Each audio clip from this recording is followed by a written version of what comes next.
اول مره اجرب القشطه على الفطير، وما كنتش اتخيل ان هو هيبقى بالجمال ده.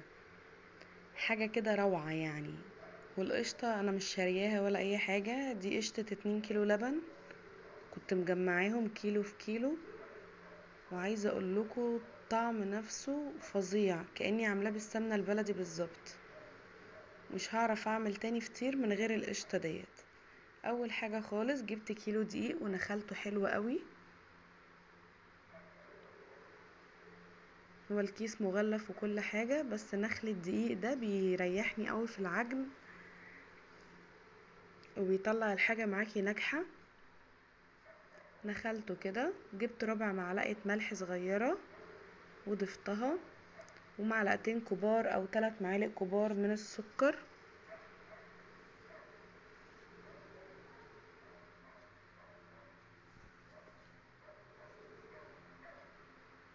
واقلب بقى كل المكونات الجافة دي مع بعضها. وهستخدم مية دافية للعجن.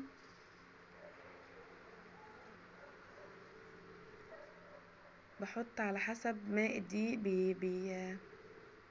في دقيق بيمتص سوائل ودقيق لا. فعشان كده انا مش بقول كمية السوائل بالظبط عشان ممكن تزيد او تقل. فاحنا بنزود المية بالتدريج لحد ما نلاقي العجينة اتلمت معايا وبقت عجينة متماسكة كده.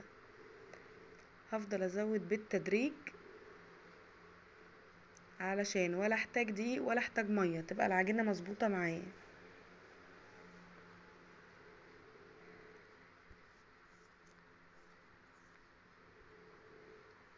وهورق الفطير بتاعي النهاردة بالسمنة على زيت، مش سمنة بس ولا زبدة، لا سمنة على زيت. ما استخدمتش سمنة كتير خالص. الكيلو الدقيق خد 4 معالق سمنة ومعلقتين زيت، يعني كمية قليلة خالص. ما شاء الله هعمل من الكيلو الدقيق ده 6 فطاير، 2 كبار هحط فيهم، يعني كل فطيرة يبقى فيها جواها 3 فطاير صغيرين و4 صغيرين. هنشوفهم دلوقتي مع بعض. العجينة بدأت تتلم معايا اهو. هي مش عايزة تتلم عشان انا ايديا ملزقة من المية، فهغسل ايدي دلوقتي.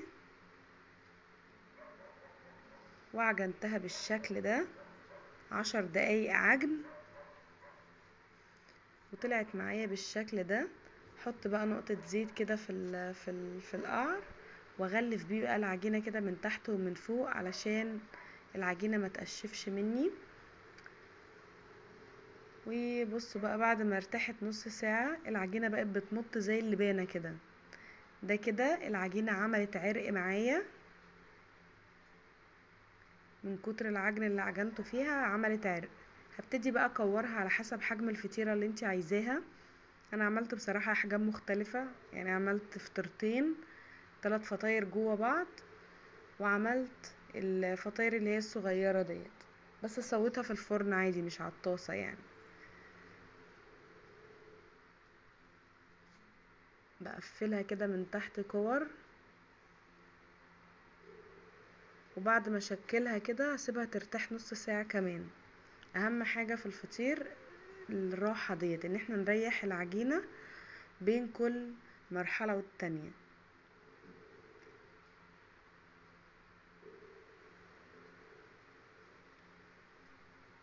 قلت بقى اجرب طريقة تانية في التقطيع، انا كنت عاملاها معاكم قبل كده، ان احنا نلفها رول كده ونقطعها بالسكينة.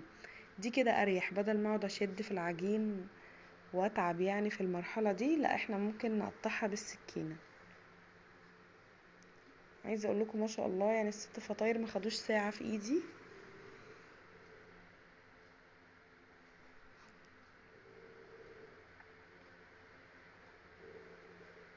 سهلة جدا، مش محتاجة اي تعب ولا اي حاجة. بصوا العجينة بتتقطع بسهولة، عايزة تقطعيها قطعيها، عايزة تفرديها فرديها، لان هي اتخدمت صح. العجن ال10 دقايق دول بيطلعوا العجينة معاكي مرتاحة، وما بيتعبكوش في الفرد ولا التقطيع ولا اي حاجة في الكلام ده. دي طلعت كبيرة شوية، هقسمها تاني.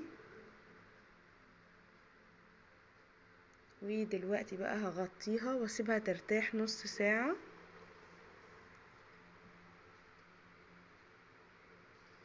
حضرت بقى السمنة على الزيت بتاعتي، وعدت النص ساعة وجبت الصينية وحطيت كده فيها معلقة زيت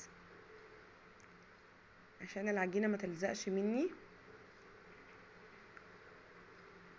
وهبتدي افرد بقى كده.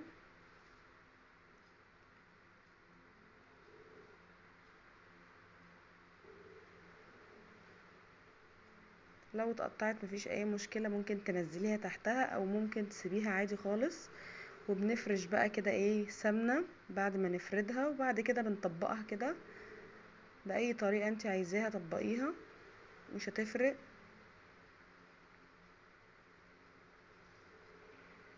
عايزه اقول لكم بتطلع مورقه وجميله. انت ممكن تعملي دي كده فطيره لوحدها، يعني مش محتاجه حاجه تانية، يعني مش محتاجه تدخليها في فطيره زي ما انا عملت. لا، انت ممكن تعملي دي كده فطيره لوحدها.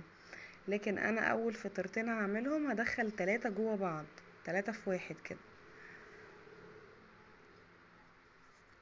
لكن كملت بقى الباقي صغير عادي. بصوا، هفرد دي كده وهفرشها برضو بالسمنه على زيت، وبعد كده هحط دي في قلبها واقفل عليها. الطريقه دي حلوه قوي، بتطلع معاك الفطير فيه رقات كتيره. مش عايزه تعملي الطريقه ديت، ممكن تكتفي بيها كده. يعني بدل ما تعملي الفطيره فيها 3 فطاير، لا، ممكن تعملي بدل الفطيره 3 فطاير. يعني ال3 فطاير ممكن نجمعهم في فطيره، وممكن نسيب كل واحده لوحدها عادي. قلنا التقطيع ده مفيش منه اي مشكله خالص، مش بيبان اصلا. هنفرش سمنه وندخل برضو الفطيره الاولانيه فيها.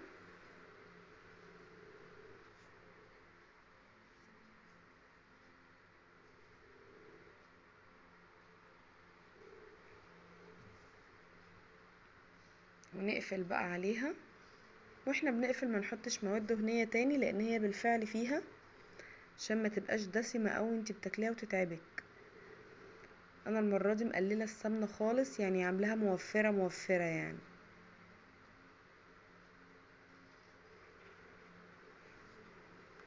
فرشت دي برضو كده، وهحط دي جوه، وهحط الاول السمنه وبعد كده احط دي في قلبها.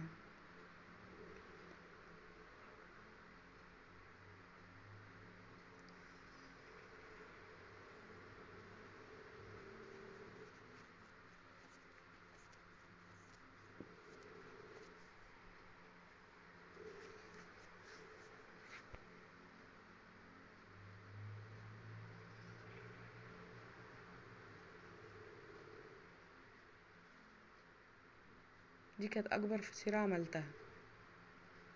ممكن نعمل الطريقه دي كمان في التوريق. هنا بقى بعد ما سبتها ارتاحت كده 10 دقايق في الصينيه المدهونه سمنه، هفردها بقى كده في الصينيه، وهحط بقى المعلقه السحريه بتاعتي، معلقه القشطه دي. فرقت معايا جامد قوي، وطلعت لي الفطير طعمه جميل وطري وشكله حلو. يعني هي فادتني في كذا حاجه. بصوا، معلقتين قشطه كده مطلعوهم من 2 كيلو لبن دول.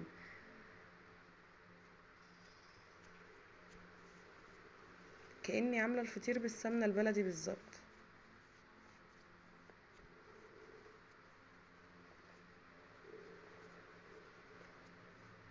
بنفرد ونحط القشطه، ومسخنه فرني على اعلى درجه حراره، وحاطه الرف في اول رف في الفرن من تحت، ومعليه النار. اول ما تبتدي يحمر من تحت او ياخد اللون الذهبي بتاعنا ده، نقوم مولعين الشوايه على طول.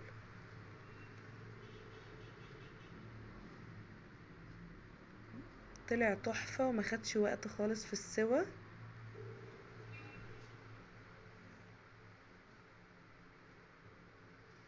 بصوا ما شاء الله الكميه، فرحت بيها قوي. اتعشينا وهنفطر بيه بكره ان شاء الله. يعني عشا وفطار بكيلو دقيق. يعني كيلو الدقيق اصلا ب18 جنيه، وجبت كيس السمنة ب5 جنيه. يعني الموضوع كله مكلفنيش 30 جنيه. عملت 6 فطاير ب30 جنيه، عشا وفطار، يعني هتتعشي وتفطري ب30 جنيه، يعني يا بلاش. هي اي حاجة في البيت بتتوظف صح بتبقى جميلة قوي. يعني ولا كترنا سمنة ولا زيت. بصوا ما شاء الله طلع عامل ازاي. طبعا اللي يطلع بحطه على اللي قبله علشان يطرى، وفي نفس الوقت ايه، يبقى سخن. والفطيرة اللي بتطلع بغطيها علشان تفضل طرية معايا. بصوا ما شاء الله التوريق، هي الكاميرا ظلماه على فكرة، كان مورق قوي.